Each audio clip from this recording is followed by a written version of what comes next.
नमस्कार दोस्तों, मेरा नाम है सोनू सिंह और आप देख रहे हैं सोनू सिंह पीपीटी वाले। आज की इस वीडियो में हम डिस्कस करने वाले हैं एस्पेक्ट्स ऑफ स्ट्रेटजी इम्प्लीमेंटेशन।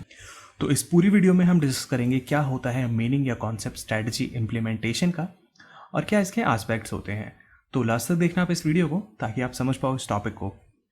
तो शुरू करने से पहले प्रोसेस देखो कि स्ट्रैटेजी मैनेजमेंट का प्रोसेस क्या होता है। मतलब स्ट्रैटेजी इम्प्लीमेंटेशन जो वर्ड है या जो टर्म है वो कहाँ से आया था।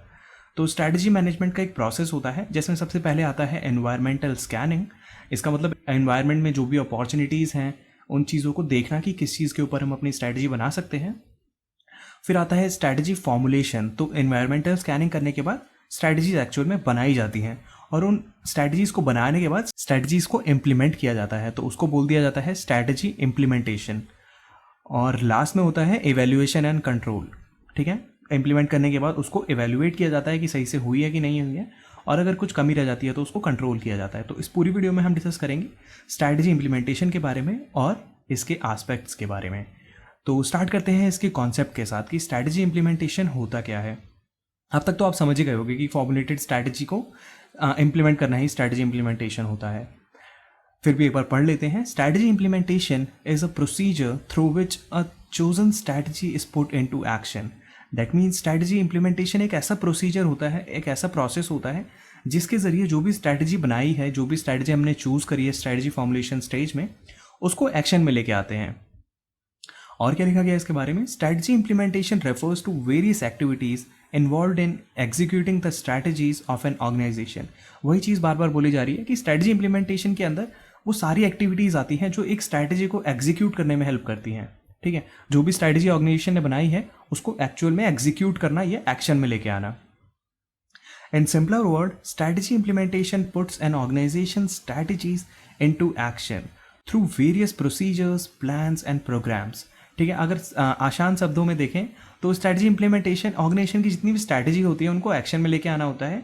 कुछ प्रोसीजर यूज़ किए जाते हैं, इसमें कुछ प्लान्स बनाए जाते हैं, कुछ प्रोग्राम्स बनाए जाते हैं जिनका यूज़ करके स्ट्रैटेजी को एक्शन में लेके आया जाता है। Strategy implementation involves actions and task that are needed to be performed after the formulation of strategy. जैसे कि हमने प्रोसेस वाले उसमें डायग्राम में देखा था कि स्ट्रैटेजी फॉर्मुलेशन के बाद स्ट्रैटेजी इंप्लीमेंटेशन किया जाता है, जिसके अंदर जो भी एक्शन या टास्क आते हैं वो स्ट्रैटेजी इंप्लीमेंटेशन में ही आते हैं। ओके, तो अब तक तो आप समझ गए होंगे क्या मीनिंग होता है स्ट्रैटेजी इंप्लीमेंटेशन का। तो अभी देखते हैं क्या होता है एस्पेक्ट स्ट्रैटेजी इंप्लीमेंटेशन का। It is important to keep in mind that the action that a company decide to take it depends not just on the system but there are other aspects too. बिल्कुल सही बात है कि जो भी action company ने decide किया है ना, कोई भी फॉर्मुलेट किया है स्ट्रैटेजी, उसके बाद कंपनी ने सोचा है कि हाँ भाई उसको अब एक्चुअल में करना है या एग्जीक्यूट करना है, तो वो बस एक सिस्टम पे डिपेंड नहीं करता है कि हाँ भाई हमारा सिस्टम अच्छा है तो हम एग्जीक्यूट कर लेंगे। नहीं, उसके अलावा भी बहुत सारे एस्पेक्ट होते हैं और जो एस्पेक्ट होते हैं वो इस वीडियो में हम डिस्कस करेंगे आगे जाके। ठीक है, it is important that you get support, proper motivation, hard work from all level of employees because without all these combined strategy implementation will never be possible। तो एक चीज़ और इम्पॉर्टेंट होती है यहाँ पे कि आपको सपोर्ट मिले, प्रॉपर मोटिवेटेड आपकी वर्कफोर्स हो, उनका हार्ड वर्क हो, मतलब उनका काम करने का मन हो। ठीक है, अगर वो एम्प्लॉयज़ करते हैं तो ही स्ट्रैटेजी इम्प्लीमेंटेशन पॉसिबल हो पाता है। ओके, तो अब वन बाय वन इसके एस्पेक्ट्स देख लेते हैं कि क्या कुछ एस्पेक्ट्स होते हैं इसके। सबसे पहले ऑब्वियसली जो हमने बात की थी पीपल होता है। किसी भी ऑर्गेनाइजेशन में एम्प्लॉयज़ होंगे तभी वो ऑर्गेनाइजेशन सक्सेसफुल होगी। ठीक है, मतलब उसमें कोई ना कोई लोग तो होने चाहिए ना काम करने के लिए। तो क्या लिखा गया इसके बारे में? The human aspect of strategy implementation deals with the people of an organisation. It is the employees who work towards the shared goals of implementing a strategy for their company. बिल्कुल सही बात है कि ह्यूमन एस्पेक्ट स्ट्रैटेजी इंप्लीमेंटेशन का यही है कि organisation में जितने भी लोग काम कर रहे हैं अगर वो अपने गोल के प्रति काम करेंगे तभी आपकी स्ट्रैटेजी इंप्लीमेंट हो पाएगी। जो भी आपने गोल सोच रखा है, जो भी आपने स्ट्रैटेजी सोच रखी है, वो एक्शन में आ पाएगी तभी। So managing the employ is one of the keys to strategy implementation. तो इसलिए एम्प्लॉयज़ को अच्छे से मैनेज करना चाहिए, उनकी हर एक चीज़ का ध्यान रखना चाहिए कि उनको कोई दिक्कत तो नहीं हो रही है। ठीक है, तो पहला एस्पेक्ट तो इसका ये था। सेकेंड होता है अवेलेबल रिसोर्स एलोकेशन। अब किसी भी ऑर्गेनाइजेशन में कुछ रिसोर्सेज हो सकते हैं, human resource, financial resource, physical resource, information resource etcetera. ठीक है, तो ये कुछ रिसोर्सेज होते हैं जिनको एलोकेट करना पड़ता है। आपने स्ट्रैटेजी बना ली, उसको अगर आप एग्जीक्यूट करोगे या एक्शन में लेके आओगे तो आपको इन सब रिसोर्सेज की ज़रूरत कहीं ना कहीं पड़ेगी उस चीज़ को करने के लिए। आइए पढ़ लेते हैं क्या लिखा हुआ है। Resources are as important to strategy implementation as the bricks to a building.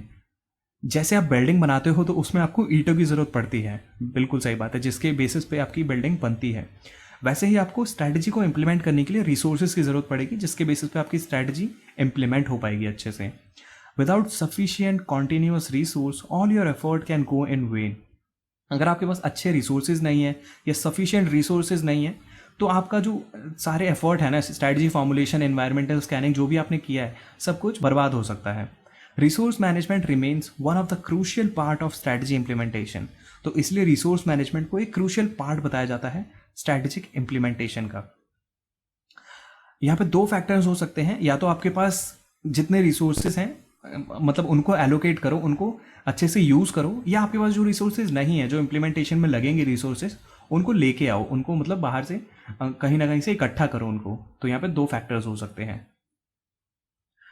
Third होता है इसका एस्पेक्ट ऑर्गेनाइजेशनल स्ट्रक्चर। अब आपका ऑर्गेनाइजेशनल स्ट्रक्चर भी अच्छा होना चाहिए कि क्या लोग हैं आपके ऑर्गेनाइजेशन में, क्या ग्रुप है, क्या उनका काम है। आइए पढ़ लेते हैं, अच्छे से क्लियर हो जाएगा। An organisation structure defines the function, responsibility, relationship and communication of employees within a company.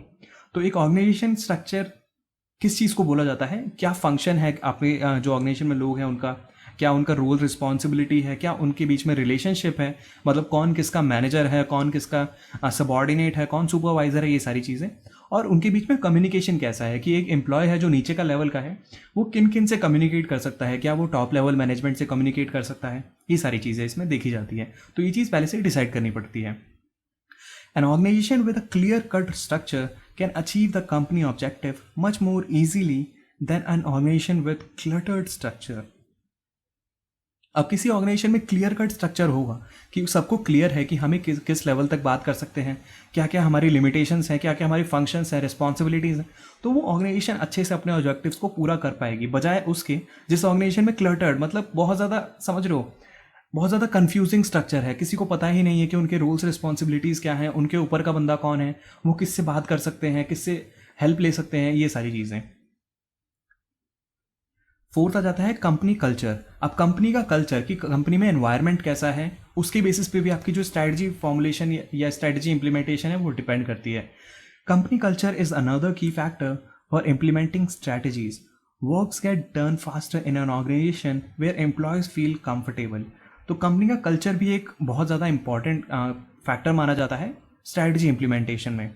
अब ऐसी ऑर्गेनाइजेशन जिसके अंदर एम्प्लॉयज़ को बहुत अच्छा एनवायरनमेंट दिया हुआ है, अच्छे से वो काम कर पा रहे हैं, तो वहाँ पे वो काम अच्छे से और जल्दी से कर पाएंगे, ठीक है, और उनकी इफेक्टिवनेस ज़्यादा अच्छी होगी। बजाय उसके जहाँ पे एम्प्लॉयज़ को अच्छे से एनवायरनमेंट नहीं दिया गया है, उनको कैसे तैसे काम कराया जा रहा है, तो वहाँ पे काम बहुत स्लो होगा या बिना मन के वो काम करेंगे एम्प्लॉयज़।